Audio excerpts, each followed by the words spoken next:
everybody, this is John, and this is my first lesson in the series Connecting Dots, or how to fully understand what goes on your guitar and know some practical theory on the way.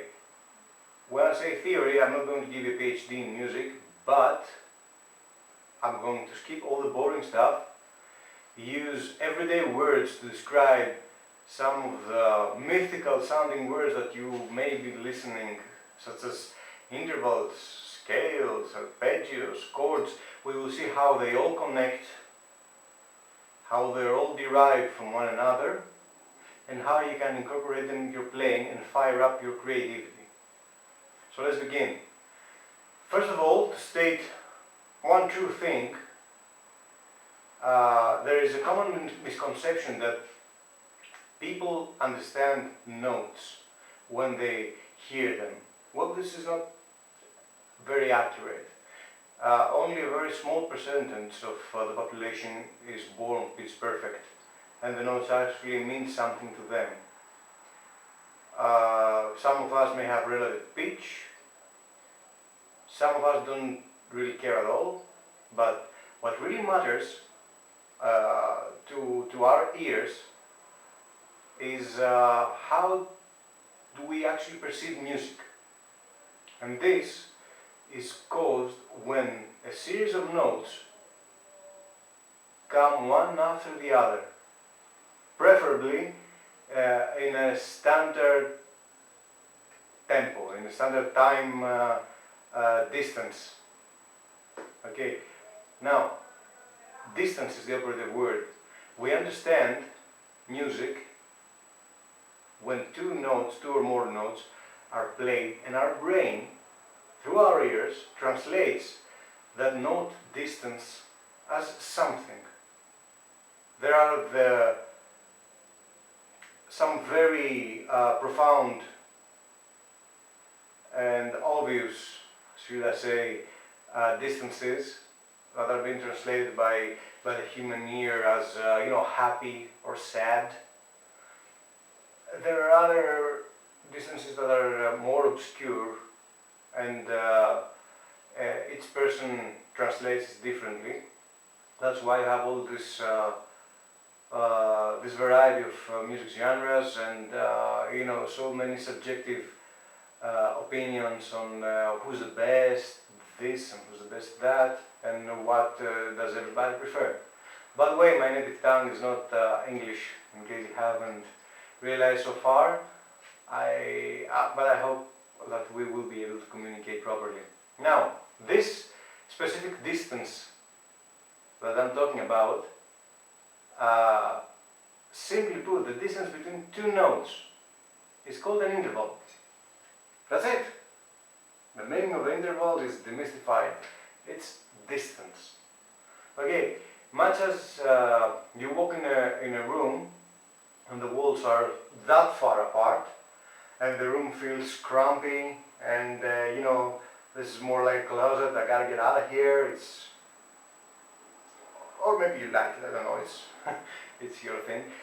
But when you're in another room and the walls have a very big distance, you say, oh, it's a spacey room and I feel comfortable here, and I put the couch there and stuff like that. That's the key to music, the distance. When you play certain distances, certain neurons in our brain react differently in this person. That's the interval. You say, okay, enough with the theoretic and medical analysis on that. What do I do with them? You can do basically everything. Yeah, that's the single building block that you have got to get down the interval. Why? Because, well, okay, if you put notes on specific intervals and you start off from one note, let's say a C note, and you put some intervals and other notes in place, and you end up in a C note, and you just keep looping this sequence around, then you have a scale. That's what scales are.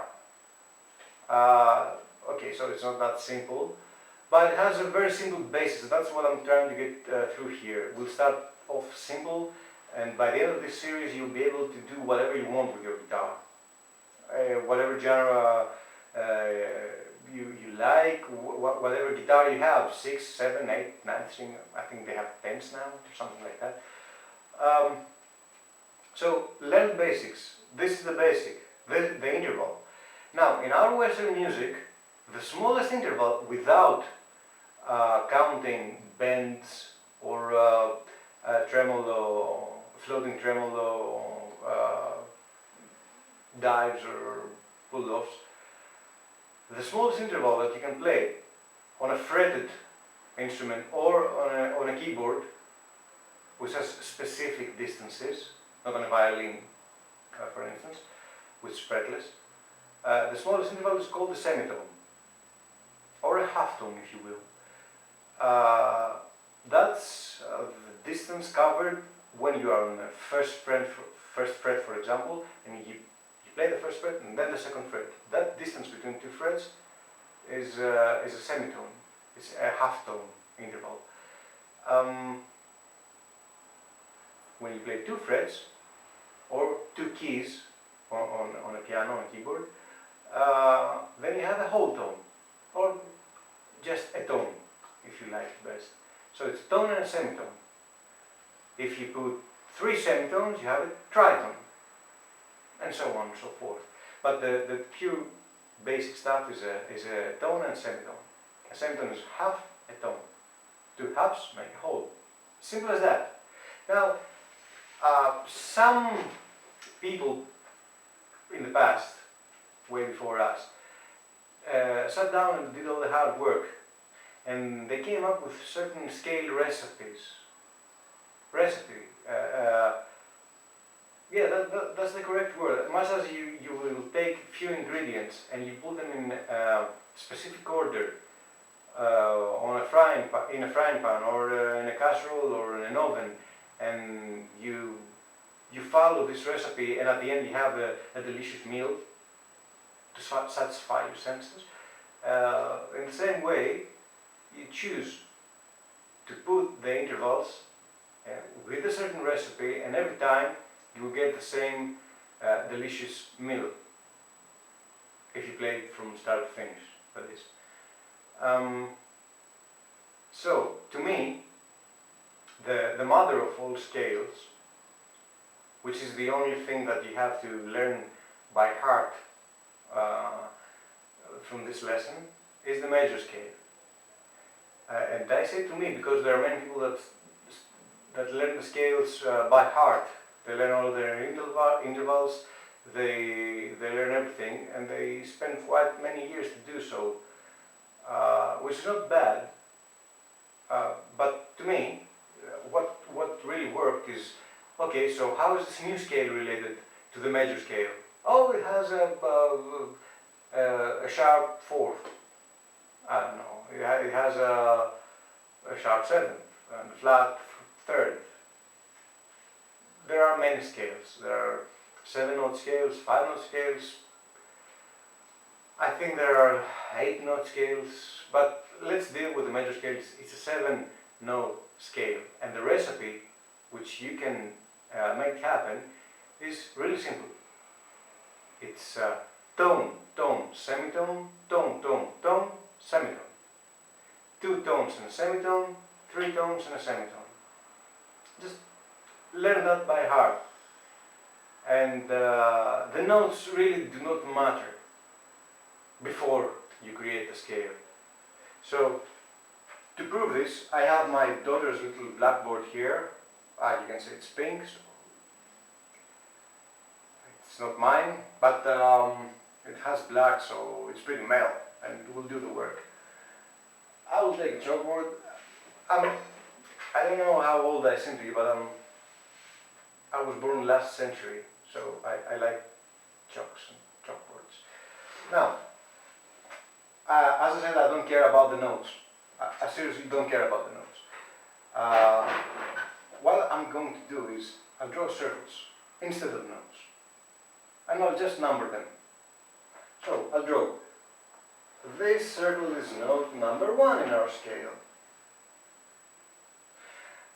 And I will put a tone here as the distance between this and the second note. And a second tone to the third note. And a semitone,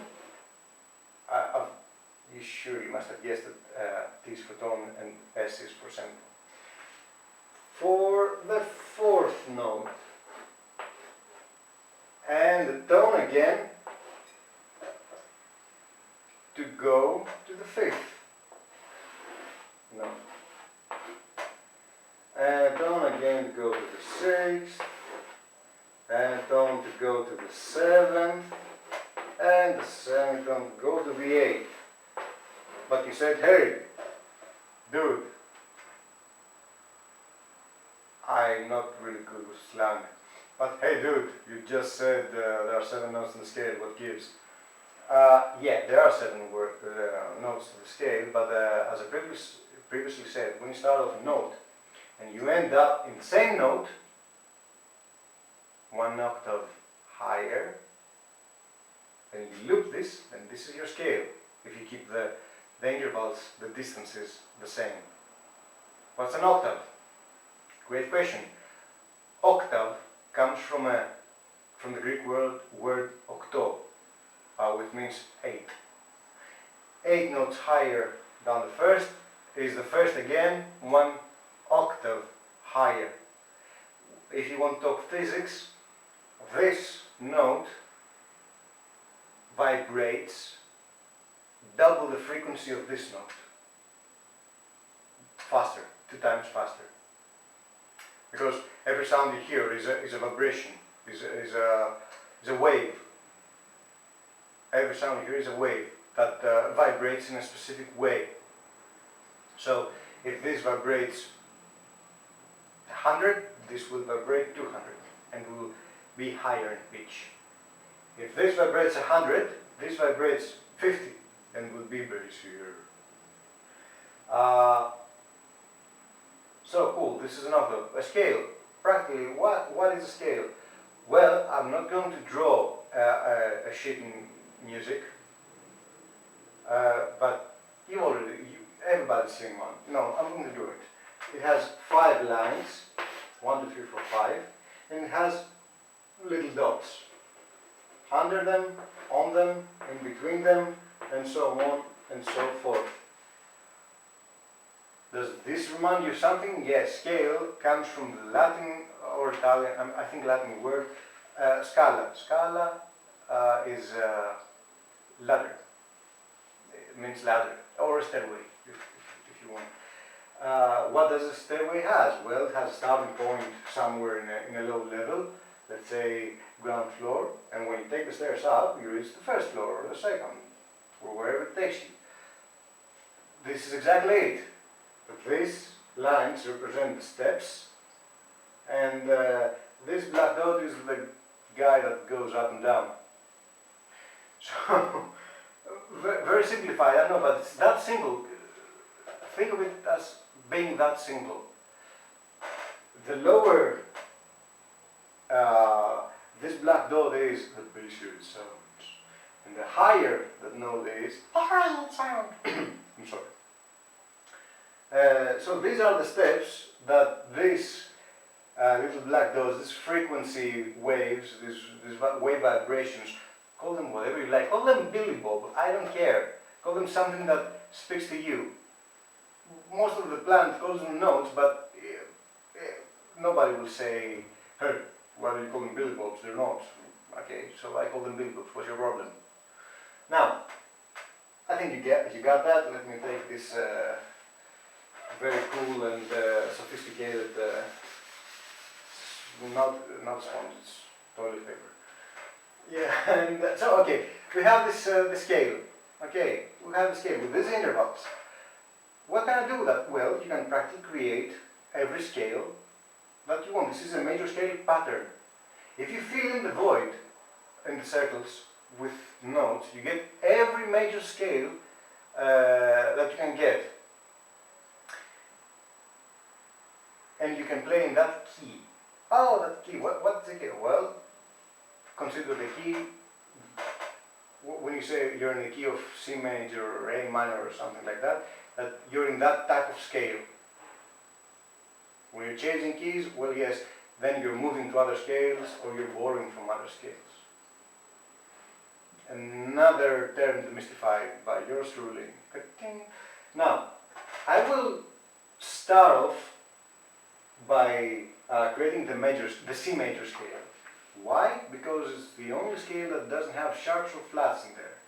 And because for some reason people short circuit their brains when they see this or this, I will try to leave them out. But just for the record, you may want to close your eyes or your ears right now or fall asleep, but this is the symbol of sharp. This is the symbol of flat, just a small b. This next to a note means that that specific note is raised on the stairway by one semitone. This flat symbol means that that particular note is being lowered one semitone. I mean, seriously, it's really hard stuff. I cannot understand how people do this, but yeah. Really simple, guys. Really simple. It's really simple, and this is probably the best theory that you will need, especially if you're starting now. I'm just going to put a beginning note, since I'm building a C major scale, and this is I already have the major pattern. I will just start off by the root note, which is a C. Great. If you know a little bit about notes, you will know that there are not 7 notes, there are 12. 12 if you count the sharps or the flats, if you like. Between a C and a D, there is one more note if you follow a note pattern linearly.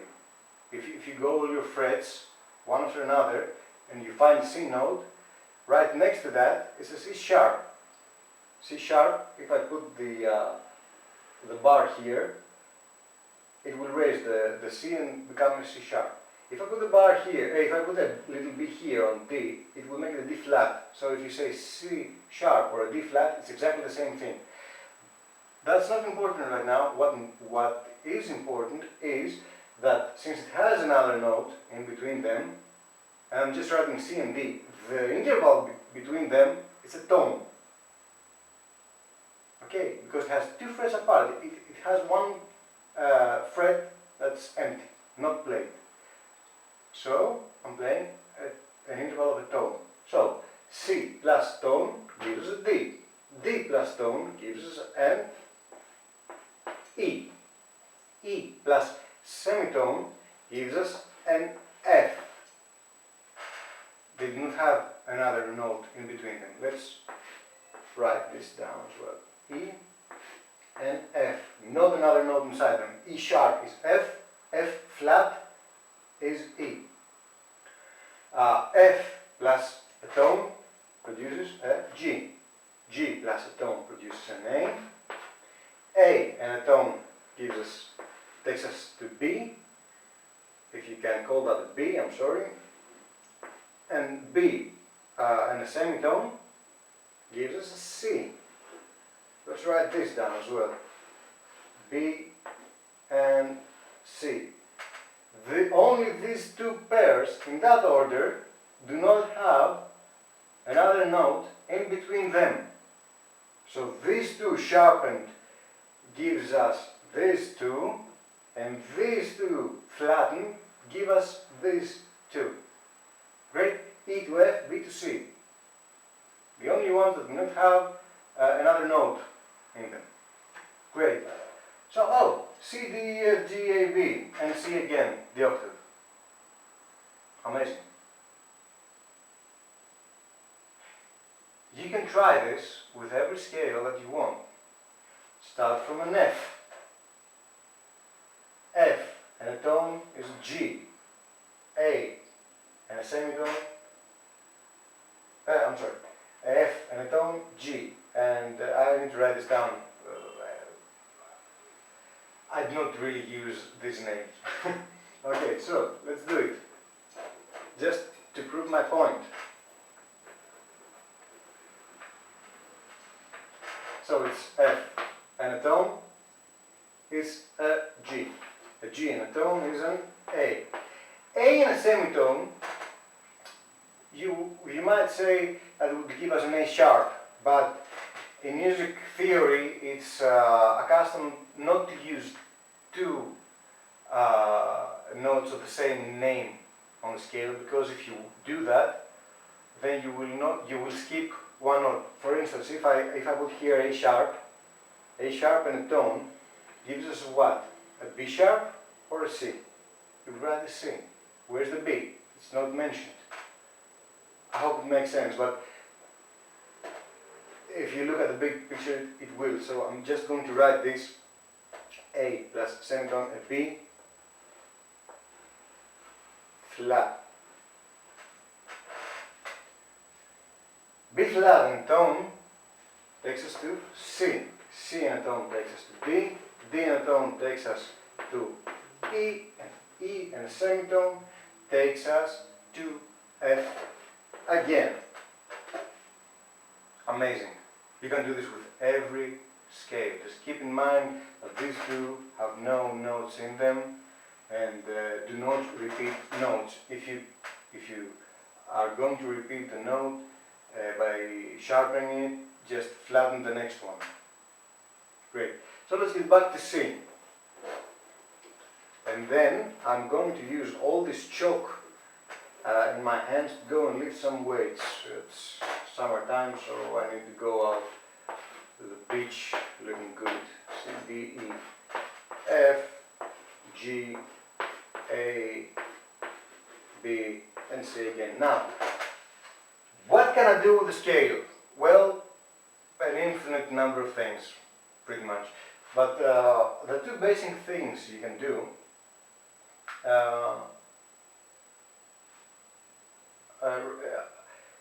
when you are on a chalkboard, not on your instrument or on a piece of paper, you can see that there are 7 different numbers. The 8th, I repeat, is the octave. It's a repeating note. So I have 7 different numbers.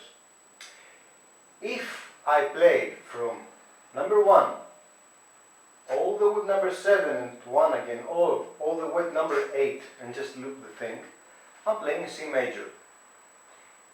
If I play from the second degree, degree, what's that? Oh, the second number. Degree is, you know, the place that the note has in the scale.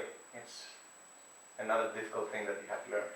So if I play from the second degree and go back to the ninth and go all the way to the ninth, what's a ninth? My God, it's 8 notes above the second. We're only you jazz people. You say ninth and you dazzle us. No, we know what this means now. And a 10th, yes, it's 8 notes above the third. That's right. And we also know what 11th is. 11th is 8 notes above the fourth, and so on and so forth. I made a joke right there. That's it. Now, if you play from the second to the ninth, you're playing the second mode of this major scale. Now, modes are a huge and vast chapter, and they mainly depend on the harmony played behind the scale. But if you want to oversimplify things, as we're doing right now, then and you want to give a description of what a mode is, what modes are, there are these ancient Greek named scales that are derived from the 7 degrees of the scale, of the major scale. Okay. if you keep the intervallic sequence, the distances of the notes the same, and you start off of different degrees, then you're playing different modes. The second mode degree, the third mode degree, the fourth mode degree. I will not try to impress you with the names, Ionian, Dorian, Phrygian, stuff like that. I will just, this is a next lesson thing. I will just say that you can play 7 different scales with this. Okay, 7 different sounding scales. They actually sound different if played right. The most important to the vast majority of music is the 6th degree, which in our case is an A. With this 6th degree is the natural minor, is the relative minor to the major. Because if you create a scale starting from A and ending in A, keeping this interval the same, this will be a minor scale, this will be an A minor scale, and it will not have sharps or flats. This will be the relative minor of the C major, period. That's it. Why do you call it natural minor? Because it naturally comes out of the major scale. It's a natural thing. It naturally comes out. What if I had it a bit altered? Well, I would have a melodic minor, or a harmonic minor, or I don't know, billable minor, whatever. But this is the natural minor. You can play both major and minor, keeping the same intervals, playing the same notes. Try it at your home. Record or find a recording, if you cannot record, of a C major chord, just a C major chord. Play the C major chord, let it ring, and play these notes while that C major rings. Try to play whatever other note sequence you like out of these notes. It will always draw you back to C, and it will always sound happy. Record next an A minor chord, and try to play this sequence of notes. It will always draw you back to the A, and it will always sound miserable, sad. It's a sad chord. Why is it sad? Why is it happy? Well, the distances, the intervals between these notes will create that feeling in your brain. As a general rule of thumb, when you have no, I will first say another thing. You were grabbing onto my lips and I just threw you down on the floor. Let's say what else you can do with the scale. Well, you can create chords besides the modes. There are 7 chords derived, at least 7 chords that you can pull right out, that you can yank them out of the scale. How? Well, the basic principle of creating chords is take one, skip one, take one, skip one, take one, skip one, take one, skip one. You can make it a beat, if you like, with my voice. You know, put a little behind it, but if you take one, skip one, take one, skip one, take one, this is a C major chord. And if you continue that, skip one and take one, that's a 7. This is a C major 7. Okay? Amazing. Let's stay to the 3 note chords. By the same exact philosophy, you can start from all the different degrees of the scale and create all the different chords in the scale. So if I take the 2nd degree and skip the 3rd, take the 4th, skip the 5th, take the 6th, so it's D, F and A, this will give me a D minor chord. Yes, D minor is a chord in the C major scale, but it's a minor. Yes, chords will come out as minor as well. I will say more on this matter on a later lesson. But right now, what you can learn is that the first, the fourth, and the fifth chord of the major scale are major chords. The second, the third, the sixth are minor chords, and the seventh is a minor flat 5. It's a minor with a flattened lowered 5. Amazing. Now, why is it a major or a minor? The previous question. Well, when I take one and skip one, the distance in between them remains. Specifically, the distance from C to E. This doesn't look like an E, I'm terribly sorry, but you know, the distance from C to E is still 2 tones. And this is the first, this is the third, and this is the fifth. Okay? If I had D minor with D, F, and A, this still would be the first, the third, and the fifth of the chord, not of the scale, of the chord. Because the first is also called a root, a third is always a third, and the fifth, well, it's a fifth. The only thing that changes is the root. The name of the first, they called it a root. Yeah.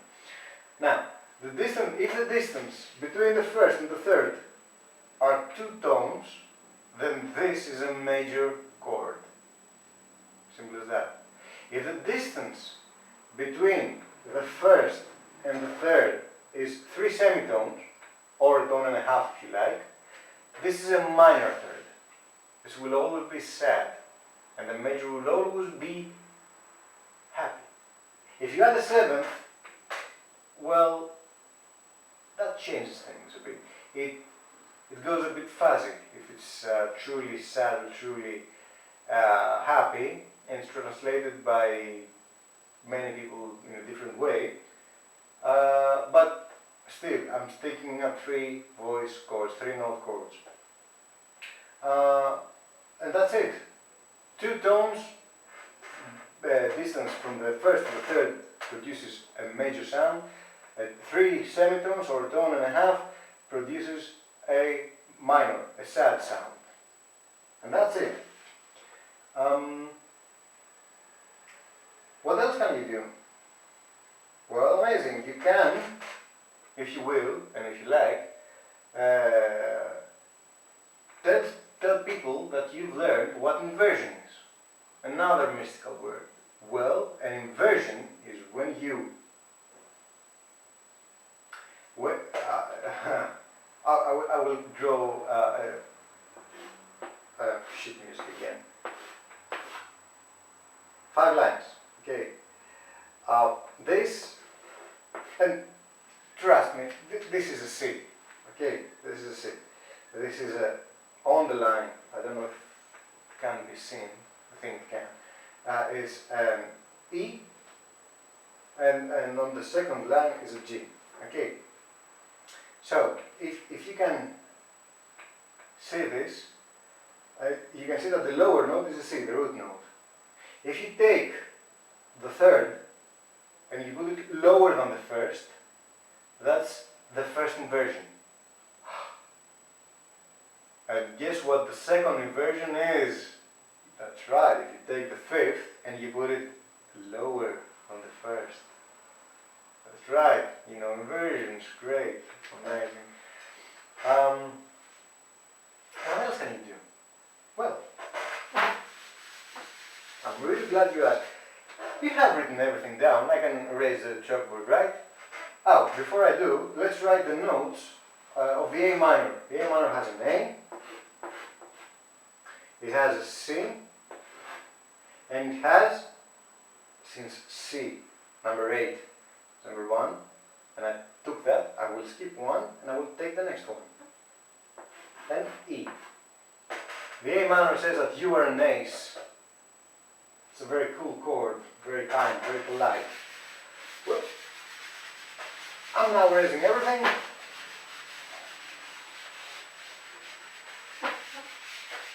And let's try to do something that will actually help us do something on our guitar. I will draw a guitar. I'm a great drawer. No, not that thing that you keep your socks in, but a painter. Yeah, that's it, a painter. So, 1 line, 2 lines, 3 lines, and 4 lines, and 5, and 6. This is my nut. Fret number 1, 2, 3, 4, 5, 6, 7, 8, 9, 10, 11, 12. I hadn't actually calculated that it will come, that it will fit. It just happened. Now, how long did it actually take me? I mean, what, 10 seconds? You can do that. You can, I don't know, draw something on your operating system like that and keep printing things if you're too bored to do that. But look at that. I have an 8 and I have a blank fretboard. Let's name them. 1, 2, 3. I'm not naming them by the distance numbers, the 1, 3, and 5. I'm just putting a sequence number, 1, 2, 3. That's it. And I will try to write these numbers on the strings, on the specific frets, keeping in mind that I'm in standard tuning, which is, this is my bass string, this is my high string, this is an E, A, D, G, B, E. High. Cool. So I will just write them on the higher strings, these notes, where they are. Number 3, it's an open E. And I go, and then if I don't know the notes, then great, it will not stop me. I will just go note by note until I find what I'm looking for. E, F, F sharp, G, G sharp, A sharp, B, C, C sharp, D, D sharp, E. This is the B string, B, C, C sharp, D, D sharp, E, F, F sharp, G, G sharp, A sharp, B again. Okay, that's right. On the 12th fret, everything repeats.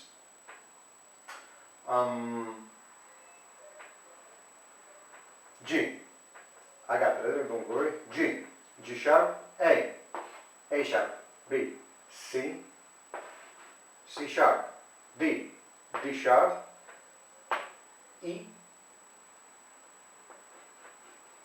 F, F sharp, G again. Let's just stay there.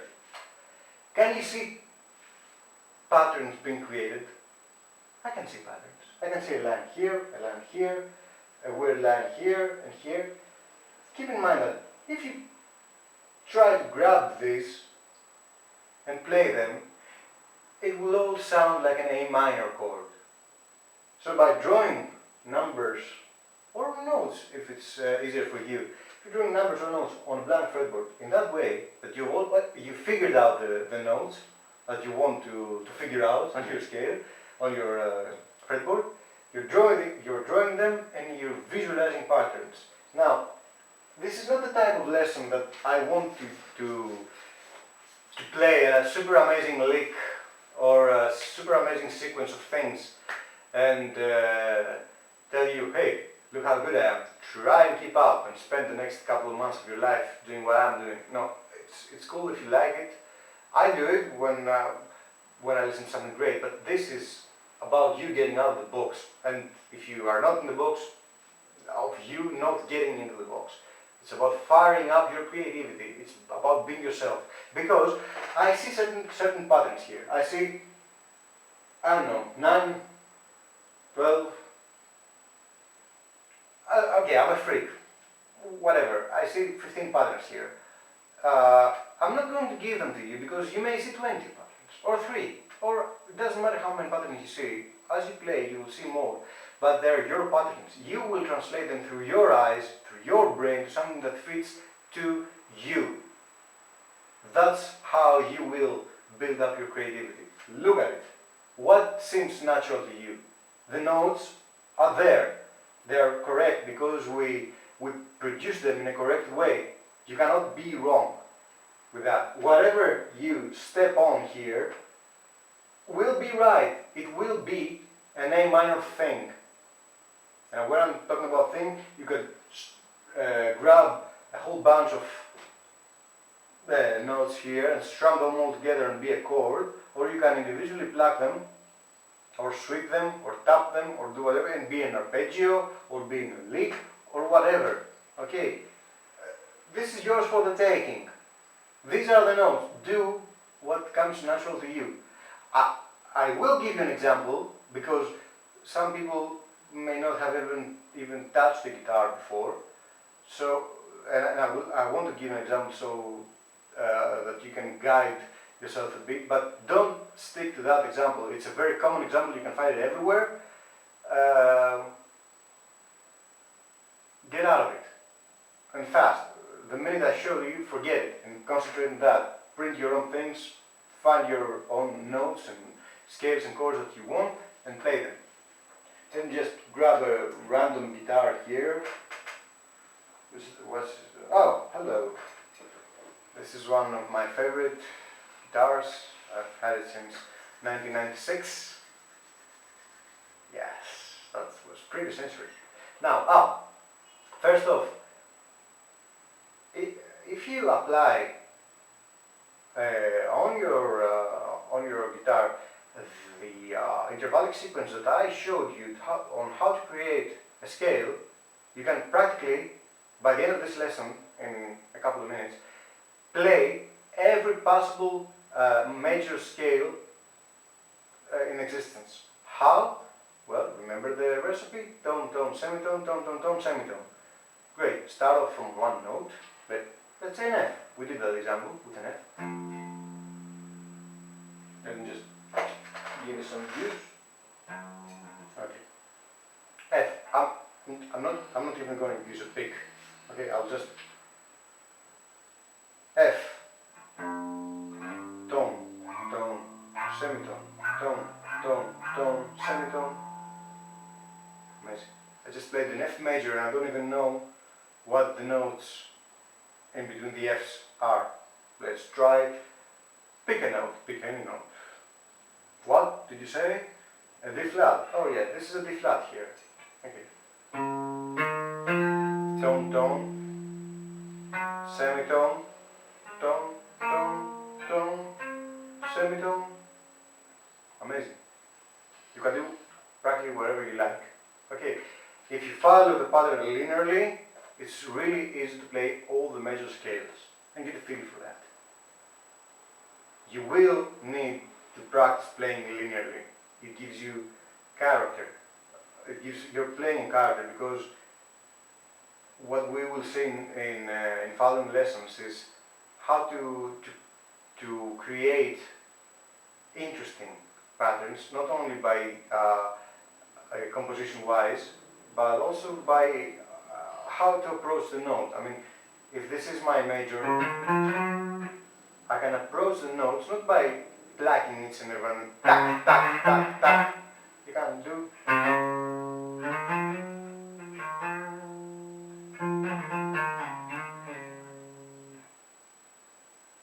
A really simple approach, but it's really more interesting than just or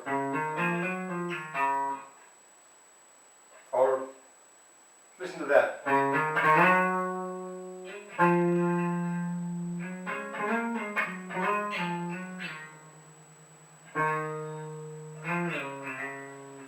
I'm just playing through a Spider 6. Seriously. It's not the most amazing thing that you've ever heard, but still more interesting than just. We'll talk about this approach in the next lesson, but everything will help you. Now, how about these things here? I have chalk all over me. Now, how about these things here? So I have an opening. I have the first fret on the B string and the second fret on the G string. Let's strum it. I have 5th fret here being played.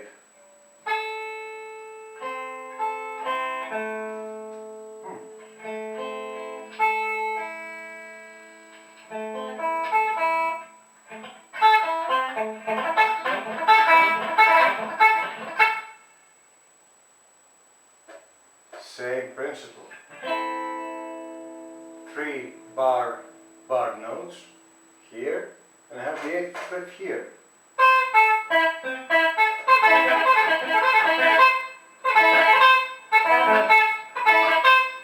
Same principle here. Okay, that's the 8th fret, and that's my 3rd finger on the 10th, and that's my 2nd finger on the 9th.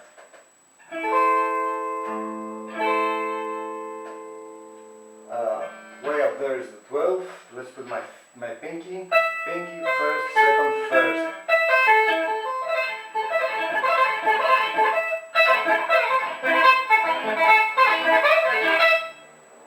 Expand it.